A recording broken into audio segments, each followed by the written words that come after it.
walking back and forth 6 times. I'm just listening. Then push the hatch back, which is where I was. I was like, whoa. But interesting thing is, once it pushed the hatch back, I never heard it walk away. It intentionally made a lot of noise alongside my car, but I did not hear it walk away.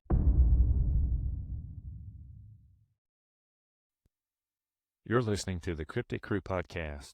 I'm your host, Mark Childers. Before we get started, if you've had an encounter or an experience or just something unexplained, click on our link tree in the description and share your encounter. Thank you for listening to the Cryptic Crew Podcast.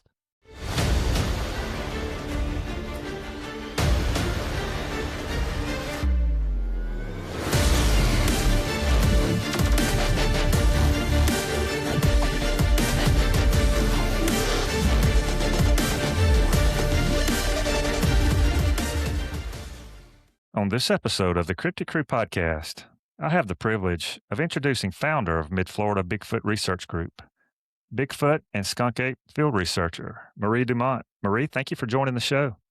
Thanks for having me on, Mark.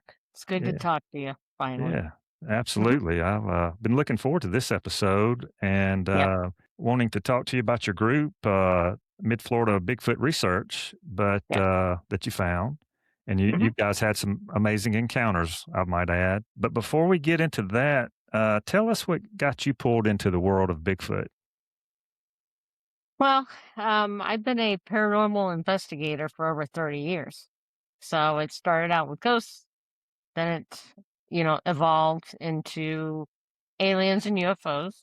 I would do ghost hunting, and then with the, UFOs and stuff like that, my friends and I would go out and do sky watches, right? You just watch the sky and see what you see and do a C5 and all that stuff. And then some of my friends were into Bigfoot, and I was like, I'm not sure about Bigfoot. I'm like, I don't know. So 7.5 years ago, I was camping in the Ocala National Forest with a bunch of people. There was like 15 of us. And it was a one-night camp out. It was in January. It was the coldest night of the year. And, everybody was just trying to keep warm around the fire. So at around 1:30 in the morning, sure enough, out of the blue, we hear this incredibly loud and lengthy vocalization, just what some of the people consider to be the classic Ohio Bigfoot call. And it's just a loud, long, and lengthy howl. And it was close. It was maybe a mile away. But it was so freaking loud. And we just looked at each other and we're like, what was that? And I'm like, they do exist, So that's what got me into the world of Bigfoot research. Is then I started going out with my friends. I didn't really know what I was doing, but I wanted to try. And so it's been an incredible journey. I started looking on Facebook, because here I am, I'm doing my own research in Florida. So then I get on Facebook and I'm trying to find a Florida Bigfoot group that I wanted to join or whatever, but I really couldn't find that much at the time, 7 years ago. So I'm like, you know what? I'm just going to start my own. So it was just me, and I would post my stuff, and eventually people started joining, whatever. So right now I have over 12,000 group members, and I'm very strict about who can be in my group, because I don't tolerate trolls, I don't tolerate haters or rude people or whatever. So I handpick who I think is a good fit for the group.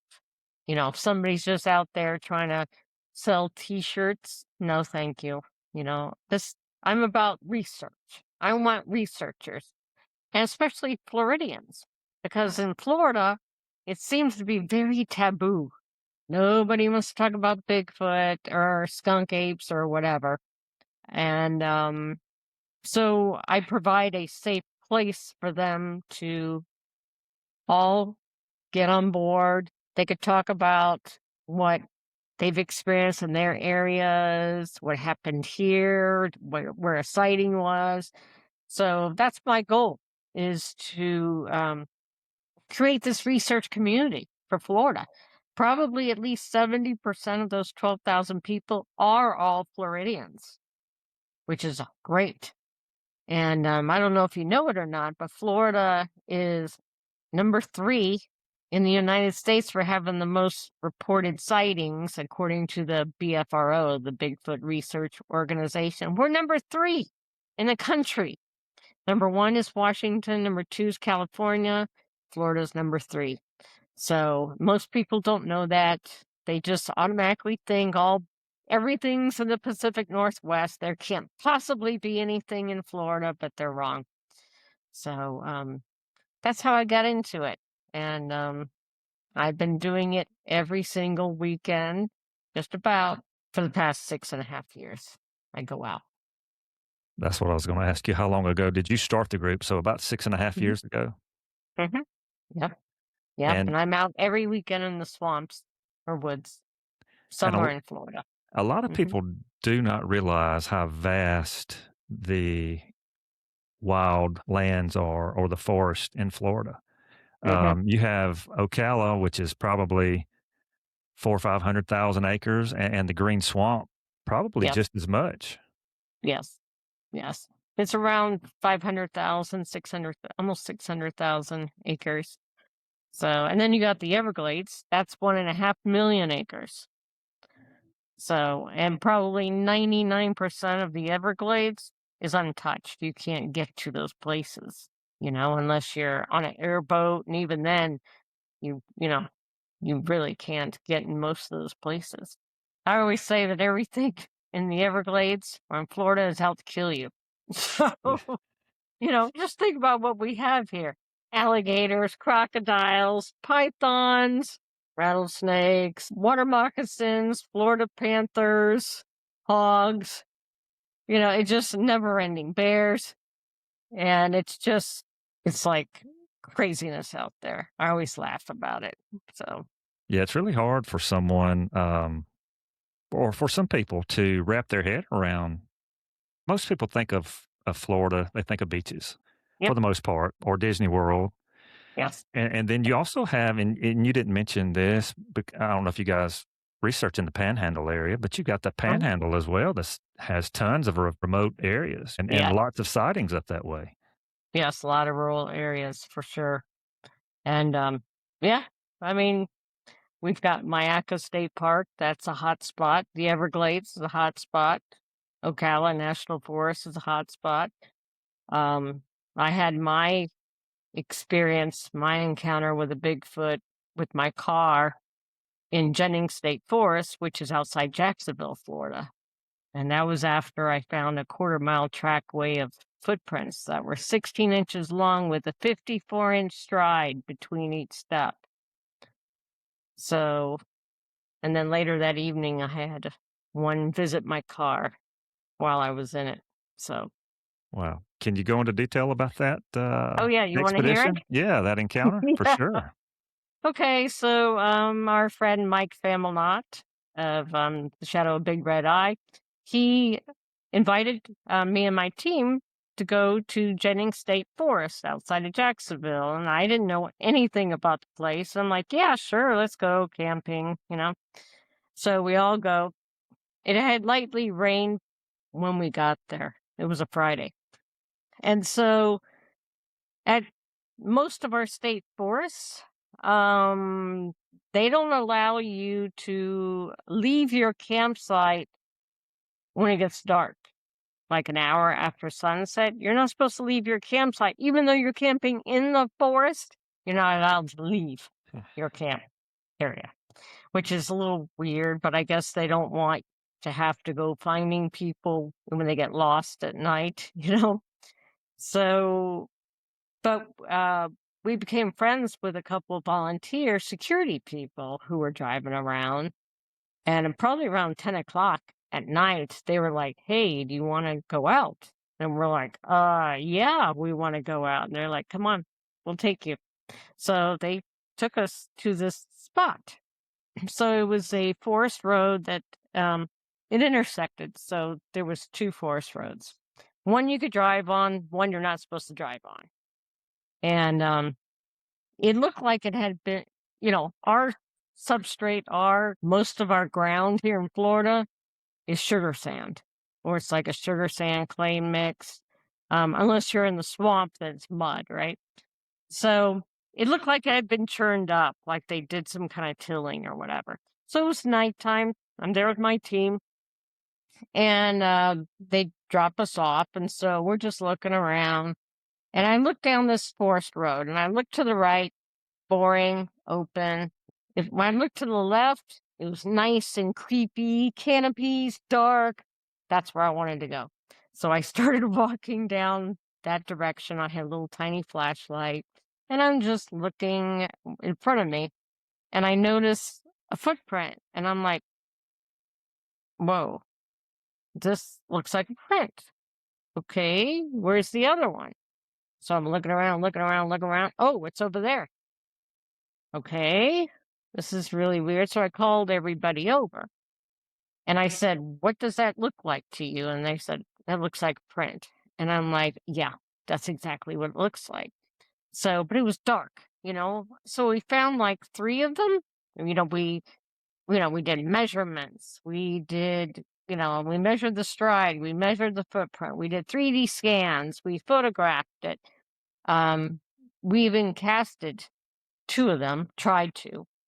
And but we had to come back in the morning because we couldn't see anything else. So we, poured two casts and we left. We are just gonna let it dry overnight and hope nothing drove over it, right? Um, so we go back to the camp and we have two campsites. Me and Ruby were at one campsite, and Mike and Chris and his son were at the other campsite. So Ruby and I were both car camping. So we were like, she was in her car, I was in my car. We were like 15 feet away from each other. So we all go to bed, and Mike and them were in tents. So I get in my car, and I'm trying to sleep, and I cannot sleep at all. It was cold. I think I was probably excited from finding those prints, that trackway. Just could not sleep for nothing. And I had window blinds to keep out the lights. So I had the blinds up. I'm laying in the hatchback of my brand new Subaru, right? So I'm laying there trying to sleep. This is stupid. Then all of a sudden, I start hearing something big and bipedal. Boom, boom, boom, boom, walking back and forth alongside the driver's side of my car. Just back and forth, back and forth. And I'm like, I knew what it was, but I'm always skeptical, right? So I'm like, okay, is that Ruby? Could that possibly be Ruby? No, she wouldn't be walking that loud. And why is she walking so close to my car? It was right alongside my driver's side. My doors were unlocked. It could have opened a door, but it didn't. So after about walking back and forth 6 times, I'm just listening to this and I'm like, oh my God. Then it pushed the hatch back, which is where I was. And I was like, whoa. But interesting thing is, once it pushed the hatch back, I never heard it walk away. Now it like intentionally made a lot of noise alongside my car, but I did not hear it leave, like walk away. It was really odd. But I was like, so did it see me out there when I found its prints? Don't know. Don't know. So Ruby did not have an experience because she had taken some sleeping meds, right? So she probably had a similar thing happen, but she missed the whole thing, right? So in the morning, I get up and I go over to Mike and Chris's area, right, with the tents. And I wanted to tell him what happened, and Mike comes out of the tent. He's like, "Oh, we didn't sleep that great. Something big and bipedal was walking around our tent." And I'm like, "Yes." So I told him what happened with me in the car, and they're like, "Are you kidding me?" I'm like, "No, no, it pushed the hatch back where I was at." The only thing separating him and I was a glass, right? But like I said, it could have opened the door. And Yeah. so that was amazing, Y amazing. yeah, that's an interesting point you brought up. It was loud, Mhm.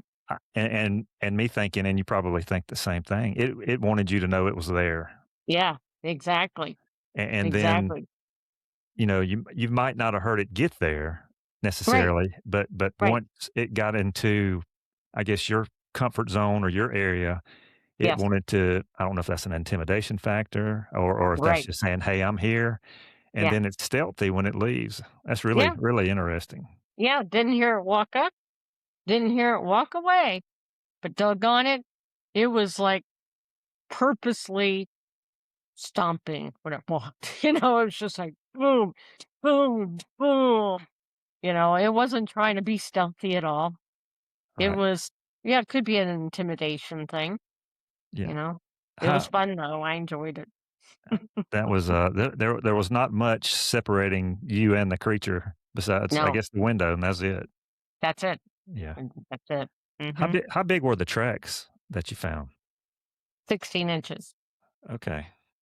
Gosh, 16 inches, 54-inch stride, so that's 4.5 feet stride between each print. that's well more than a human. And it was a quarter mile.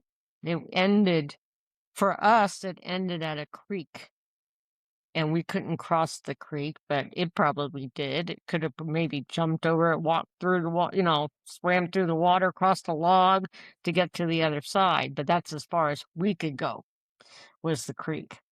And, I did report it to the BFRO, and, they assigned a investigator.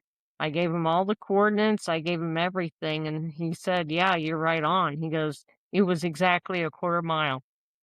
And, Wow. measurements, so it was craziness, so Yeah. That's an extremely long trackway to find. mhm, mhm, Yeah. but it I was all wonder. sugar sand, it was all sugar sand type of substrate, ground, and that is so hard to cast, I could see the print, but casting it didn't pick up any detail at all because it's just sugar sand, you know? Right. Too Mhm, fine for the, I guess, for the too cast fine, to yeah, sit. yeah, Yeah, to mhm, bring up and any. then, like I said, it lightly rained, so it was really matted down, so probably some of the detail disappeared with the rain, but you could see it and we could scan it and see it, but this cast did not come out well at all.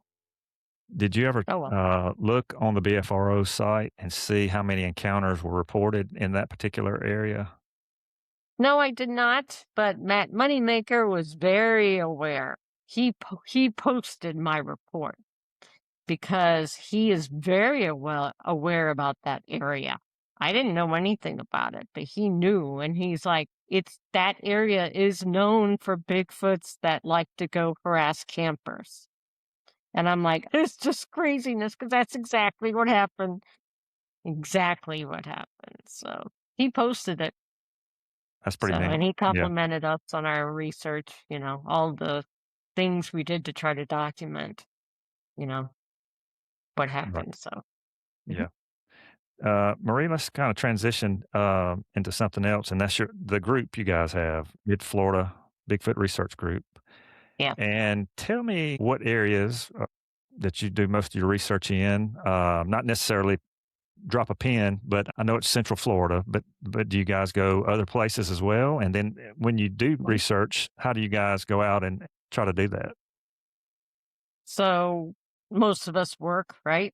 So we can't just go just going everywhere and anywhere to do research. So most of the research is done on the weekends.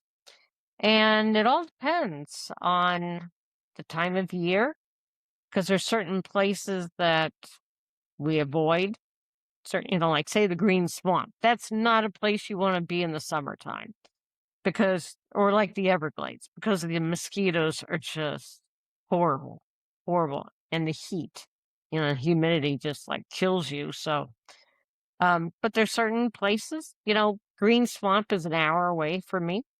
Outside of Tampa is another good area. We go down to the Everglades, go to Ocala, we go to Jacksonville. I've been on the Panhandle. We've been over on the East Coast by St. Johns River near Titusville. And so we go wherever we get an invite, if somebody wants us to go somewhere, check out some property, or we have certain places that we continually check. Like we have some gifting spots that will do things and then we'll go back and see if there's been any change in them, if there's something new. So we do have our favorite spots and we do visit those places, every few months for sure. Now, as far as new locations, we kind of rely on Google Maps or Google Earth, which allows you to see how dense an area is. Obviously we want water and we're looking for thick trees, right? Thick areas. So that's how we pick a spot. It's like, okay, well, we want to go to Mayaca this weekend. Anybody want to go? Kind of thing. But we go down to the Everglades occasionally and do research with skunk ape researcher David Shealy. He used to be on my team, but we're good friends. We support each other. It's just amazing. It's so much fun. I thoroughly enjoy it. There's been some scary moments, but it's really cool. It is definitely a cool thing. Let me ask you this, Marie. When you run across some evidence, what excites you the most out of the evidence? Would it be tracks, vocalizations, and have you found tree structures or tree bands? And if so, what do you think about those? I like the unusual stuff. Um, I'm what I consider to be an artistic, creative person. So when I'm out in the field, uh, things that look intentional designs are the things that I look for. And that's the stuff that attracts me. So, for instance, outside of Tampa, there's a swamp that has a standing square structure between two trees in the middle of a swamp, meaning between the trees, there's 4 sticks, large sticks.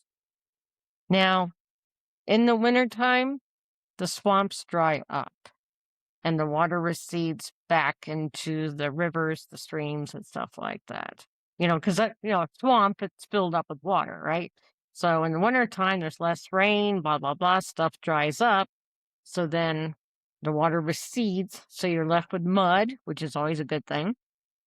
And but the water will take away sticks and debris and stuff, right? So then all of a sudden, a square structure appears. And we're talking about, they're about usually 4 feet high. That's what they are.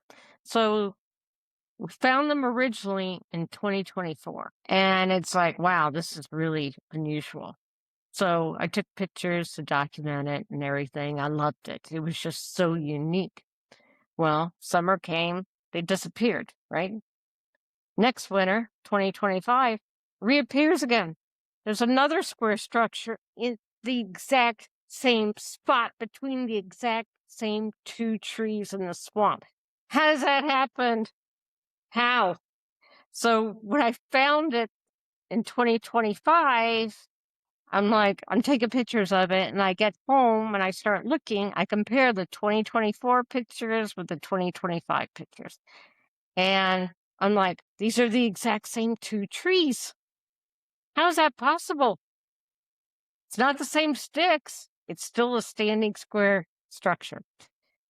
So I documented that. Like beginning of 2026, go back out there. There's another one, but this time it's made with 3 sticks and not 4 sticks. So I don't know if one fell or something happened, but it was 3 sticks, not 4. But the exact same 2 trees. So that's 3 years in a row, there's something there doing something specific. I don't know what that means. Is it like a memorial marker or something? I've even asked some Native American friends of mine, like, "Hey, what does this look like to you? Does this mean something?" Because most people will find maybe asterisk structures or square structures on the ground, not standing up between 2 trees. And so my friend Thomas Seawood in the Pacific Northwest, he's like, you know what? He goes, what that may be a sign of the clan. Does that make sense? Just like a family crest, like the Scottish and the Irish, like the Mackenzie clans and stuff like that. Does that make sense? You know what I'm saying? It's like a family crest. Like that's what they do. They want everybody to know they're in this area. I don't know what it Yeah. means, but that's the one explanation that makes the most sense to me.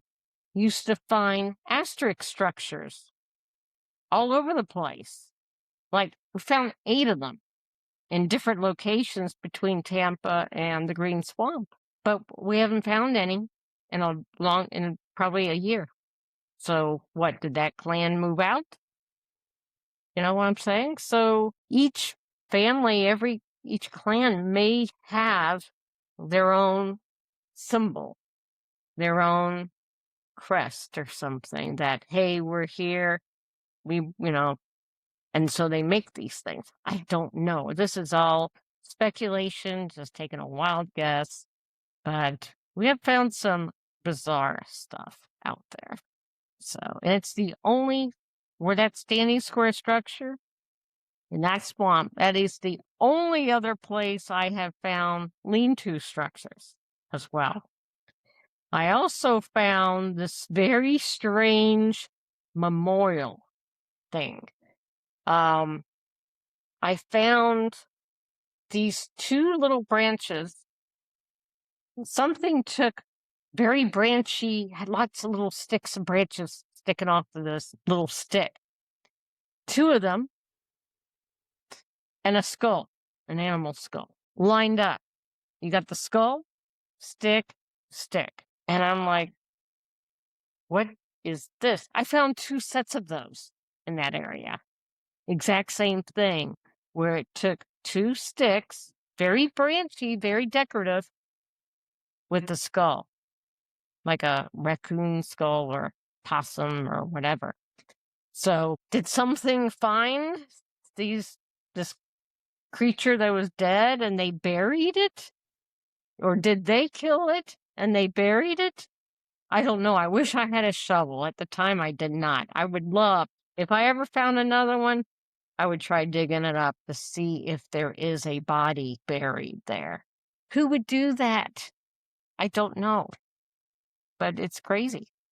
Yeah, it doesn't make much sense. Going Mm. back to the square structure you're talking about, one, that was intentional, Yep. something put that there on Yes. purpose. Yes. 2, Great. Mm-hmm. it's gotta be some kinda marker of some sort. Mm-hmm. And let me ask you this, was it close to a game trail maybe? Yeah. It was not? Okay. Mm-mm. It was kind of close to the river. Kind of close to the river, but no. Otherwise, not near a game trail at all. Mm-mm. Yeah, that's And it's really always interesting. a challenge to find it. It's not like, you know, if somebody was trying to hoax us or something, number one, it's always a challenge to try to find those exact 2 trees. And, so that person, if there's somebody who's hoaxing, they would have to know exactly where those exact same 2 trees are to go out and do that every single year. I don't buy that at all, because we have a difficult time finding them.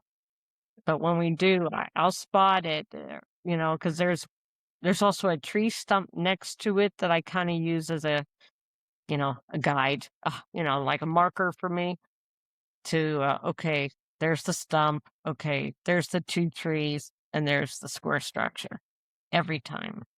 So, weird.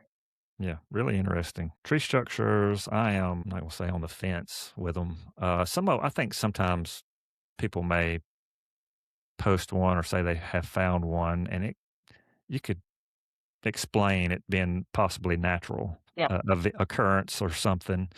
And then there's some that you cannot explain. And correct. and what you're talking about sounds like one of those. What's Yeah. the purpose of it?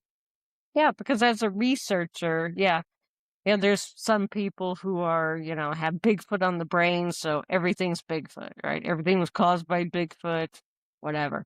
That's not true. So, as a field researcher, I'm very skeptical, believe it or not, to begin with. So, you always look at something and try to figure out how it could have naturally happened. You look up in the tree, okay, there's the branch there, so it just fell and it hit this, and that's what that was, right? But it's the stuff, like you said, that you can't explain. In this one area um, that we started going into in the Green Swamp, found 13 weavings, artifacts in trees that were made out of ferns that were broken off the ground and put in the tree like a like an ornamental thing. Or they pulled up the long grass right there in the ground and they hung it from branches. Long pieces like lemongrass kind of grass. They're just hanging up. And that's one of the craziest finds that we have ever that I've ever found. Because they're either made out of ferns or they're made out of long grass. And so I mark them on GPS to see if there is a trail. And yes, they basically line up. We also found a hair, 10.5 inch long hair stuck on a log there. We had mind speak there. Team member Bob had mind speak about the knife he was carrying. We had a thing happen with an orange. That's what originally got us in this area was that team member Bob, he wanted to hang up an orange in a tree. And so he took paracord and he wrapped the crap out of this orange. He double knotted it, double tied it. You could swing this orange around on the rope. The orange was going nowhere. And then he used his hiking stick and he took the paracord with his hiking stick and he was able to hang it from a broken branch. The branch was probably 15 inches long, so he was able to hang it from there. So this orange was hanging up about 8 feet, right? So he hung it up. We came back 2 weeks later. The orange is gone. The paracord, if the orange was untied, the paracord was coiled up neatly on the ground underneath where the orange had been hanging, and the orange was gone.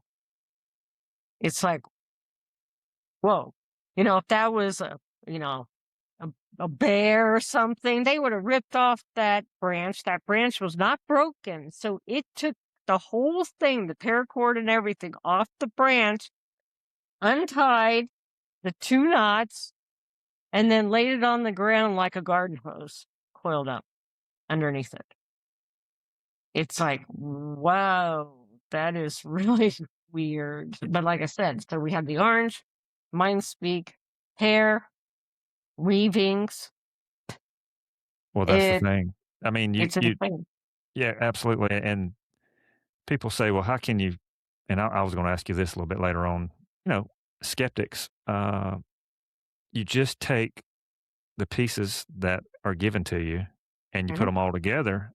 What Yes. else can it be? I mean, Right. there's just too many pieces of it. To me, pieces I call them evidence because what Mhm. else is it? Yeah. Can you explain what made it if it wasn't a skunk ape or a Bigfoot? And just like you did with emotions with your hands, it took something with a thumb to unwrap that orange and lay Mhm. that cord on the Yeah. ground. So Lay on the ground like a garden hose all coiled up. It was insane. So what's interesting about these weavings, so now this is normally a swamp, but right now we are going through a extreme drought where all the swamps are dried up now. So you can get back in areas that you've never been able to get to before until the rains start, and then it's going to fill up again. And so what's interesting about where these weavings are, there's also the largest amount of deer rubs I've ever seen on trees. All of these weavings are near deer rubs. So I think we found 18 deer rubs in this one area where the weavings are. So some people say hunters. Well, that's fine, except this is private property. It's state owned property. And they monitor this area quite often. So I don't believe that is hunters sneaking in there in the swamp, you know? I don't believe that at all. But very strange. these places you're talking about, tell the listeners, that it's just not where a day hiker is going to go in and make a trek with their No, dog or pet. no, Uh, no, not at all. Not at all. It's like I said, it was just a place after the art experience with the orange, and then we just started going straight back further because number one, we've never been there before, and I wanted to see it. I've always wanted to go in there. Funny, I get these feelings about places. Some of us do that. It's like, you know what? Let's go here because I'm getting a good feeling about it. And that's exactly what happened. And we go to this area. It's like, what the heck? There's just, and we find these logs that have these air plants that have been torn apart and lined up perfectly across the log. It looked like an arts and crafts table or something, like somebody was fiddling around doing stuff with it. Like I said, we found a hair. I don't know how the heck Bob found it because he's like blind as a bat. For some reason, he looked at this dead tree. There was a tree just a little further than where the orange was, right? And this tree, it was fallen. It was about 3.5 feet off the ground, but there was a spot on the tree that was scuffed up. It looked like something was crossing over it. Okay. Now, I can't cross over it. He can't cross over it. We can't step over it, because it's just a little too tall for us. But the thing is, this tree was only about, I don't know, 15 feet long. A human would walk around it. They wouldn't even try to cross over it because they could just walk right around this tree and continue on their journey, right? So he looked at this scuffed up area where the bark was torn off and all this stuff. He's looking, and right on the edge of where that scuffed up bark was, a hair was caught in the bark and even underneath the bark. So what? Did something step over it and whoop, the hair got taken off? Don't know. But I had it analyzed by a friend of mine, just a casual analysis of it, because he's into my friend Brian Terrell with Red Dirt Cryptids out of Oklahoma. He does some hair analysis, so I sent it to him. I totally trust him.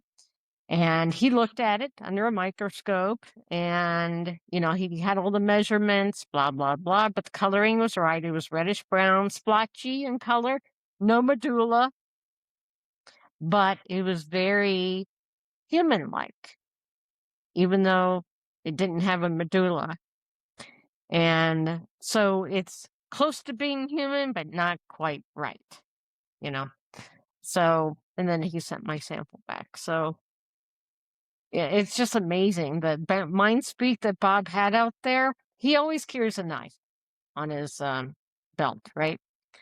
And so he doesn't believe in any paranormal stuff, right? So we're walking along and something says to him, he hears it being said in his head, "Why do you carry a knife?" Is what it said. And he's like, he can't believe he just heard that, right? And so he's like, um, for my protection in case something, attacks us.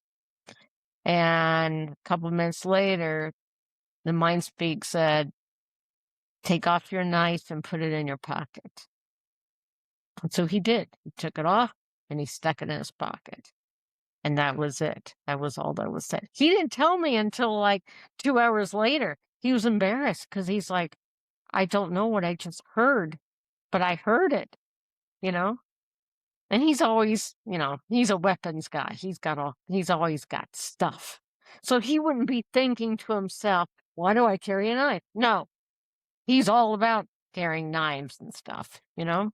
So something told him to put the knife in his pocket. Extremely interesting. Yeah, it is. Marie, let me ask you this. If a body of a Bigfoot was found or brought forth to science, we'll say, I know you guys do tons of research. Would what would that change as far as what you would do, and how would that affect, just say, the general public, campers and hikers and so forth? As far as what impact would it have? Um, well, number one, it would prove that we have them in our state for sure. And one of the very first things I'd want to do is to try to get some kind of protection for their habitats. Here in Florida, there is so much development going on that the developers are taking up all the land, right? So there's like little to no land left for wildlife, to migrate and stuff. They started the Florida Wildlife Corridor, starts down in the Everglades, and it goes up the West Coast and it goes up the East Coast, where the state is trying to buy parcels of land that all connect to each other. So wildlife can migrate and move through the state as they need to in order to get to the food sources. So, but anyway, I would never report it to authorities, never. Um, I would contact some people in the Bigfoot community that I had a body or something like that, but there is no way I'm calling the cops or reporting it to the FBI or the CIA. They'll eventually find out, I guess, but I would do everything I could to protect and preserve it for science, right? If you protect those areas, it'll keep the developers from being able to develop those areas. Um, you know, I think most of it, why they won't admit to there being Bigfoots and stuff, is probably the logging industry, or they think it'll scare people. I don't know. I really don't know.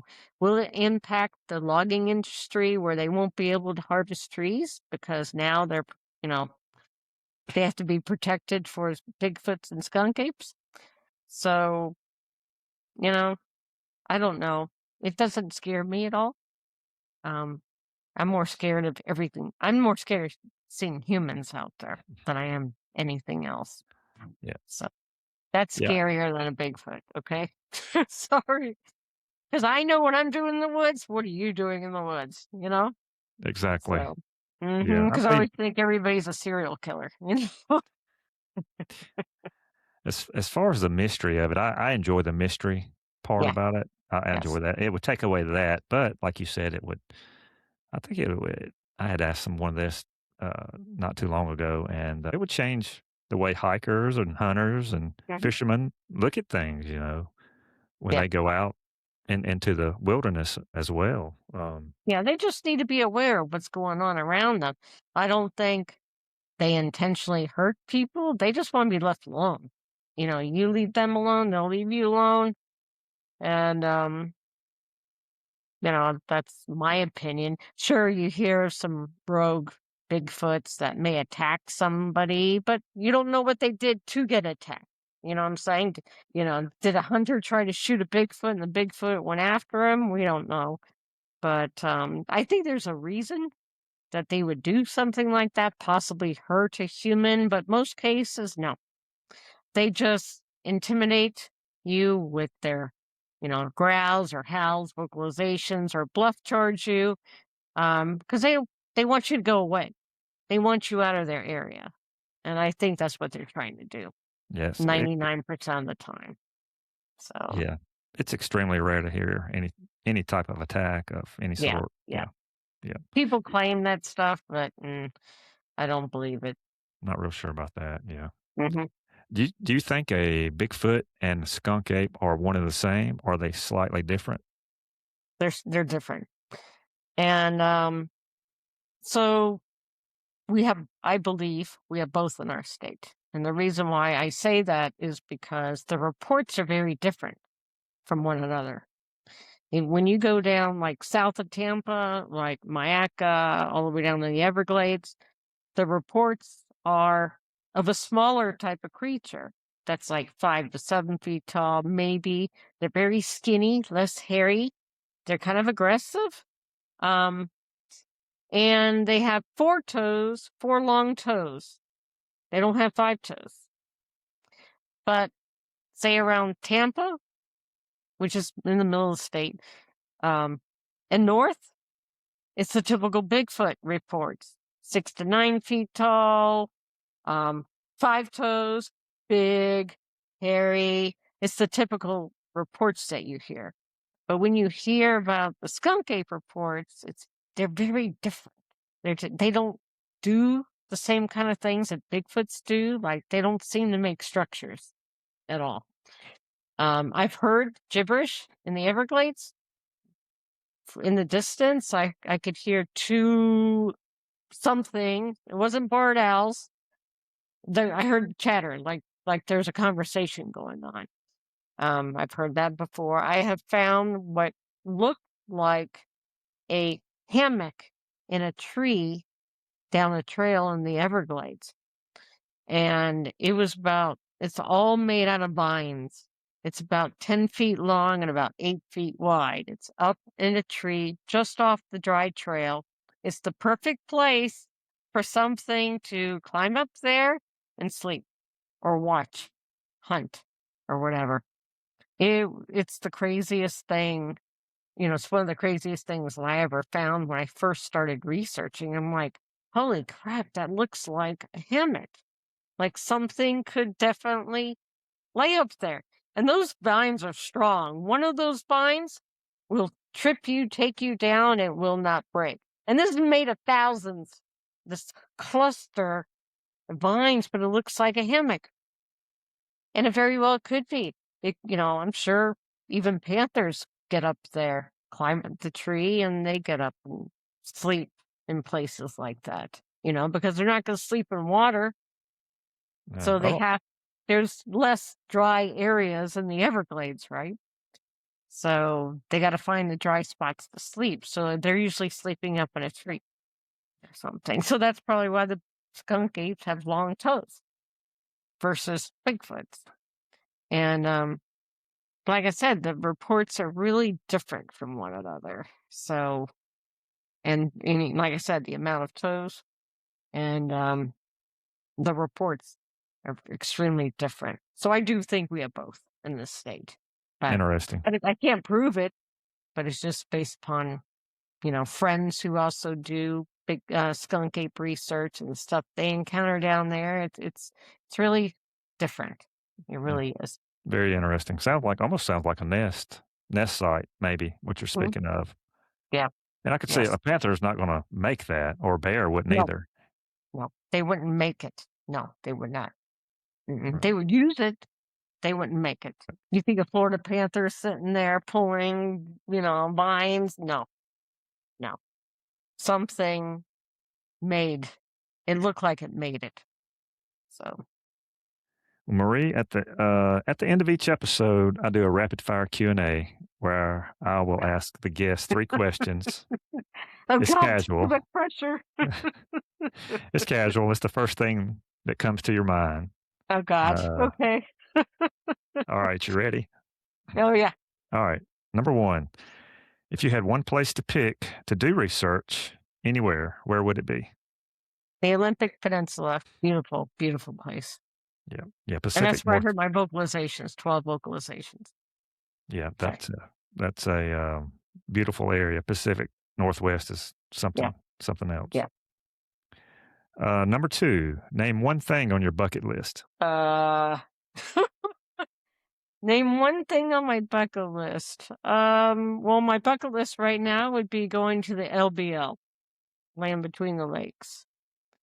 And I'm doing that in June. At the end of June, I'm going there for a week. Oh, So, wow. mhm. Interesting. You're going to have to let me know how that goes. Yeah, yeah. That's a pretty unusual place with lots of unexplained activity, Yes, yes. And variety I'm of stuff. going yeah, I'm going with red dirt cryptids. And so they're gonna be doing we're friends. We do the Bigfoot research and they do too, but they're gonna be doing Dogman Okay. research while I'm there. So we're all gonna be researching together, looking for different things, which will be interesting. Could make for a very neat trip, Yeah. Yes. Yes. to say Can't the wait. least. Yeah. All right. Number three, if you had one food item to pick while camping and that's all you could eat, what would it be? Um, One food item, oh man. Um, Tuna fish salad. And if you don't think the aroma from that would draw in creatures, or is that Heck yeah! yeah, Hello. that might be the purpose of it, right? Yep, exactly. Tuna fish salad. Exactly. Even though I love bacon, bacon's number two, you know, but Yeah, bacon's good. mhm. Well, Marie, tell everyone what you guys have coming up next, and where they can find you on social media and keep up with what y'all are doing. Okay. So, I guess as far as events and things like that, in June, beginning of June, we have the Great Florida Bigfoot Conference. Florida only has one Bigfoot conference, so this is it. It's big. And so I always have, my team, we always have a table at the event. We're going to have um, some of the crazy stuff that we have found out there. I have one of the weavings was on a small tree that was about 3 foot high. So we collected it and I kept it. So it's in my other bedroom right now. And so I'm going to have that, some interesting casts, bear print casts made out of resin versus plaster, blah, blah, blah. So we're always at this Bigfoot conference. We have a table. It's the biggest event for us in the year. There's about 2,000 people that typically go to this conference. It's the same people that do the Smoky Mountain Bigfoot conference um, Okay. in July. And so that's the biggest event. And then after that, I'm going to the LBL, which is going to be super exciting. I have some other programs like in July that I'll be doing some presentations. And October, I'm speaking. This is really unusual. It's a UFO conference, an alien UFO conference in Las Vegas, um, that I'm going to be speaking at in October. And everybody's going to be talking about UFOs and aliens. I'm going to be talking about Bigfoot. So that was an honor to be asked for that. So, but my group, I plan outings when the weather gets better. Right now, it's way too hot. But in the wintertime, I'll do campouts, investigations. In October, I also put on a skunk ape campout and investigation during the Florida Alligator Festival. It's all at the same campground, the Skunk Ape headquarters down there in Ochopee, Florida. So David Shealy, that's his place. So he lets me put on a event, a skunk ape event, where we take people out, do a nighttime investigation, scare the crap out of them, and, in the Everglades, right? You're in the dark in the Everglades. That's great, scary, right? For And sure. but it's a good time. It's a good time. But the mosquitoes are horrible. But so I'll be doing that. So I do stuff throughout the year when I can. So you can find my group on Facebook, Mid Florida Bigfoot Research Group. I'm on Instagram as well. And I have a YouTube channel. It's also by the same name. And there you could find our research videos. And what I do is I film very short videos. They're like 2 minutes, 3 minutes long, typically, because I'm just showing you something in particular. I'm not filming myself walk through the woods, making it sound like, I'm this great researcher. No, I'm going to show you something specific that I found and why I think it's significant. And then I have a website. You can go to the website, midfloridabigfoot.com, and there you can read my team bios. You can see all the press and media, all the publications, all the podcasts. You can access, if you want to watch an older episode like this episode, will go on my website. I have a research gallery. You can look at our pictures. You can see all the weird things that we have found. And I think that's about it. I think that Awesome. covers everything. Yeah, I'll put links to your website, Instagram, and your YouTube channel down in the description so the listeners can Mhm.